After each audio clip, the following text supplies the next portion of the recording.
Continuing with 2.3.1, part 2. Using a table, make a table with two columns, the first labeled day since birth and the second labeled weight in grams. In the first column, write the numbers 0 through 10. All right, so we're going to pretty much the table is already done for us. So we're going to put 0, 1, 2, 4, 5, 6, 7, 8, 9. And it seems I'm going to need one more. So from here, it says use Colleen's measurements to fill one entry in the table. So again, from the previous lesson, we learned that Colleen had 9 comma 98.4 as one of her measurements. So we're going to make sure we're going to start off with that one, 9 comma 98.4. And remember that the slope, or how fast the baby chick is gaining weight, is 5.2 grams per day, right? So using this information, we can now complete the table, right? So if I go forward, this is going to be 103.6. All right. And if I want to find how much the baby chick weighed in the previous days, then I'm just going to have to subtract pretty much 5.2 from each of these. So first, 5.98.4 minus 5.2 gives us 93.2. The next one, right, if we subtract 5 from that, is going to give us an even 88. All right.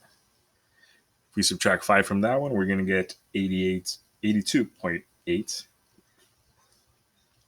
Again, we take a 5 again. That's going to give us 77.6. And again, subtract 5.2, right? Remember, we're just subtracting the rate of change, how much it's gaining weight per day. So 5.2, 77.6 minus 5.2 gives you 72.4. And again, subtract 5.2 from that, you're going to get 67.2. Subtract 5 from that, you get 62, right? Subtract 5 from that, you get 56.8. And then lastly, subtract 5.2 from that, and you're going to get 51.6. And now that I'm looking at this, all right, so it says use a chick's growth rate to complete the table, right? So that was the growth rate was 5.2 grams per day. It says according to your table, how much did the chick weigh the day it hatched? So remember, that's our initial value, which would be pretty much the first column right there. And if you look at that, it's quite a different number than the one we found on the graph. So we can say when it hatched, it weighed 51.6 grams. So actually, it was way off over here. I said it was going to be about 10, and it's actually that. So my line was not drawn to accuracy.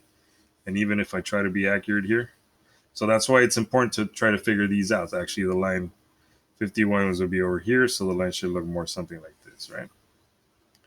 So pretty much, again, that's why it's important. A graph can give us a good approximation, but not always the exact value, especially if you're working with decimals.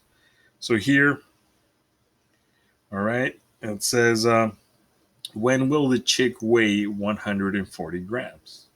All right, so if we keep going here, let's say we figure out what's day 11, right? Day 12, day 13, day 14. Let's see how long it's going to take us. Day 15, 16, right? So 5.2 plus that is going to give you guys 108.8. Add 5.2 to that, you're going to get 114.0. Add 5.2 to that, you're going to get 119.2. The next one's going to be 124.4. The next one's going to be 129.6. I'm sorry, 130.6. Oh, no, that was right. 129.6. Add 5 to that. And the next one's going to be 134.8. And if I add 5 to that one, 5.2, I get 140 even. All right. So it actually takes 17 days to get to 140 grams. So it will take the baby chick 17 days to get to 140 grams. All right. So which method do you think is more accurate? So in this case, right, well, do the answers match your answer from the graph? They don't match, right? So they don't match. All right. And then if you remember again, I said both of these, that's why I used the word approximately, because I didn't know if that was going to be the precise number. All right. So here we're going to see they don't match. And then from there, so which method do you think would be the more accurate? And in this case, it's going to be the table, right? So the table is more accurate.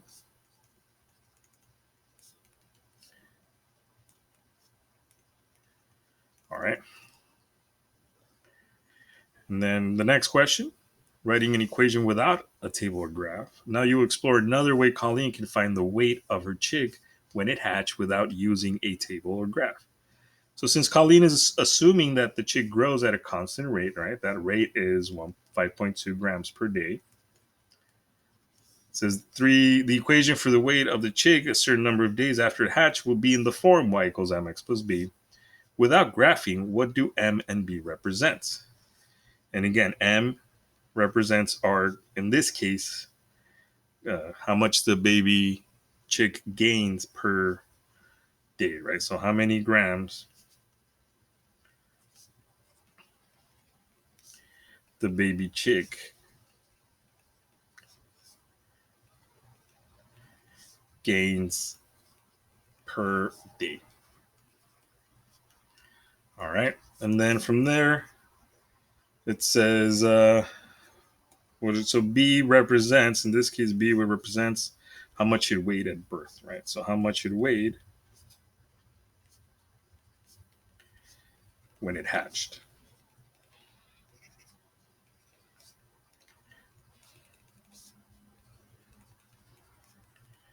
All right. And then do you know the values? So we know the values, correct. So M is equal to 5.2. And then we want to include the units, grams per day.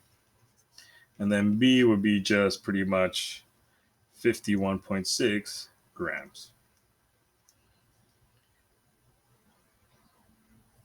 So it says you already know the chick's rate of growth. Place it into the equation of the line and what information is still unknown. So here we're going to assume that we don't know what B is yet. So we're going to try to find it precisely. So we're going to say y equals, and in this case it happens to be 5.2 times x, right? Y represents the weight of the chick through so many days, and then x represents t, which is time, right? Time in days. And then plus b. All right. So we can say we still need to find the precise weight, right? I want to make sure I didn't make any calculation errors at hatching. All right. So the precise weight at hatching. So now in lesson 214, you discover that knowing the slope and a point is enough information to determine a line.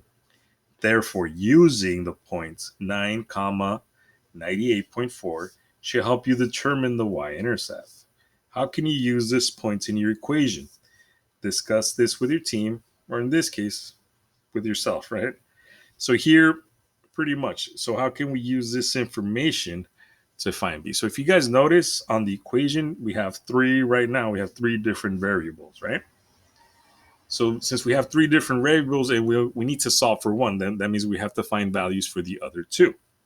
So therefore, if you notice here, we do have a point, right? 9 and 98.4. So that means that I can replace both x and y with those precise values because we know they're part of the line, right? We know that because Colleen weighed the chick at day 9, and that's how much it weighed, 98.4. So we can say we can substitute into the equation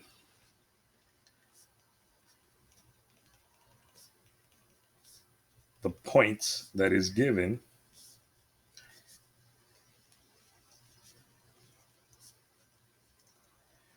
to find the b value.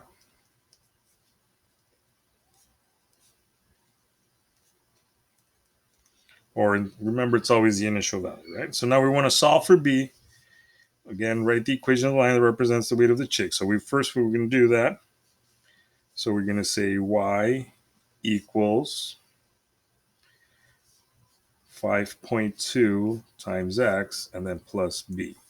So our first step is to substitute the values we know for both x and y. And that's going to pretty much leave b by itself, right? So here we substitute. We know that the point they gave us was 9, 98.4.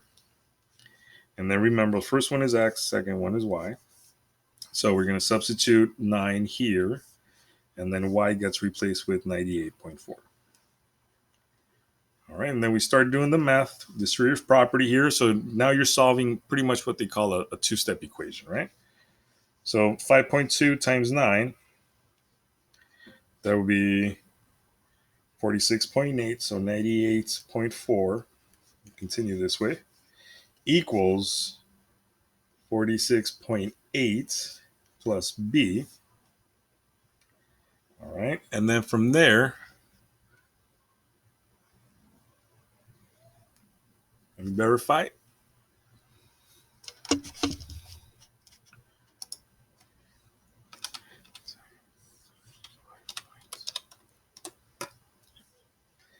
So we subtract 46.8 from both sides.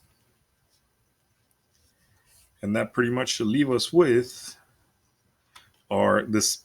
If we did it accurate enough, then we should pretty much get the same value of that we found from our initial value from the table, right? So yeah, if we do this, then we subtract these two, then we get that 46.8, right, minus, or 98.4 minus 46.8 gives us 51.6. All right, and that's pretty much equal to b. All right. So we can say, does the y-intercept you found algebraically match the one you found using the graph? Does it match the one you found using the table? So it doesn't match the one using the graph, but it does match. It matches a 1 on the table, right? It matches the initial value on the table.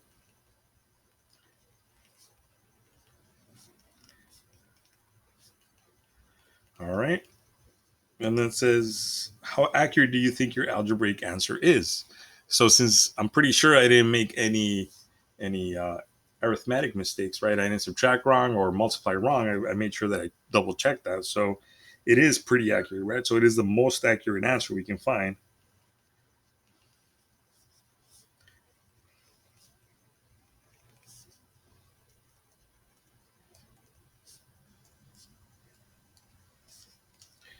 And then it says, what are the units for the y-intercept? So again, the y-intercept, the y-axis represents the weight of the baby chick in grams. So the unit for the y-intercept is the same as it says on the y-axis. So the units are grams.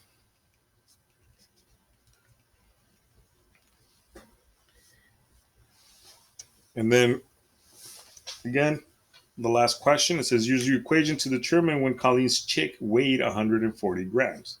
So be careful here because this is a value that you're going to substitute for y, not x. All right. A lot of you guys tend to make that mistake, right? Once you see a value that you have to substitute, then you assume that it's going to be always for x. So here, grams is the units on the y-axis. So therefore, that's why I know for sure that's a y value. So we're going to substitute that into our equation, right? Our equation y equals 5.2 times x plus 51.6. All right. And again, we have this, right? We found the initial value algebraically, and we want to figure out how many days. So we need to solve for x pretty much. All right. So again, we substitute the number we have for y, which is going to be 140, equals 5.2 times x plus 51.6.